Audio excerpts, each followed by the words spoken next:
This week's Torah portion begins with the segment of the first fruit declaration. The declaration made when the first fruits, the Bikkurim, were brought to the temple.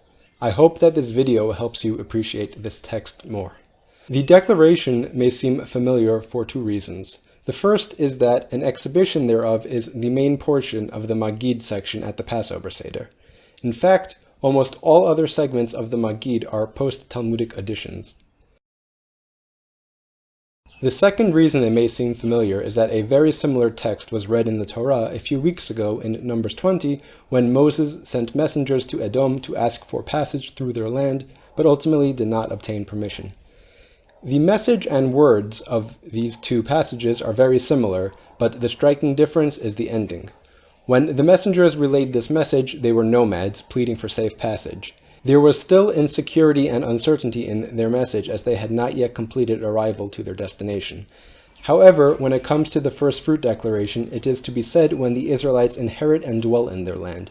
The phrase, "And behold, we are in Kadesh," is replaced with, "And he hath brought us into this place, and hath given us this land, a land that floweth with milk and honey."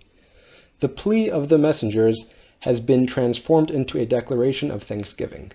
I suspect that the first fruit declaration was intentionally modeled after the unsuccessful plea of the messengers. The pilgrims bringing their first fruit would have been familiar with the plea of the messengers and would have been able to appreciate their blessings much more, knowing that they were no longer nomads being denied safe passage to their promised land, but rather residents secure in this land.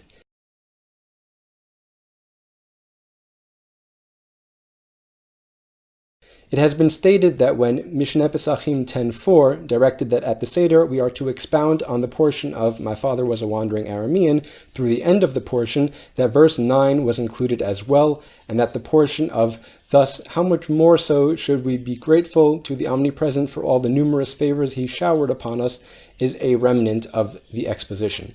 The omission of reciting verse 9 is said to be because reciting outside of the promised land, "And he hath brought us into this place," is odd. Verse 9 is not the only line omitted from the Seder. The declaration continues, "And now, behold, I have brought the first fruits of the land which thou, O Lord, hast given me." Reciting this line would certainly seem out of place as well at a Seder in exile or in the Promised Land. But when actually bringing the first fruit, it is a beautiful conclusion to the declaration. And then after the declaration, the instructions continue. Though I was not able to bring my first fruits to the temple, a few weeks ago, living in Israel and having a fig tree, I was able to pick my first figs, put them in a basket, recite the declaration, and prostrate. I was able to take it and rebuild it in Jerusalem, enabling something that even my grandfather may not have even thought of, to be able to say, "Lishana Hazot B'Yerushalayim," this year in Jerusalem. When I moved to Israel 2 years ago, verse 9 became relevant to me, and finally a few weeks ago, verse 10 was made relevant for me as well.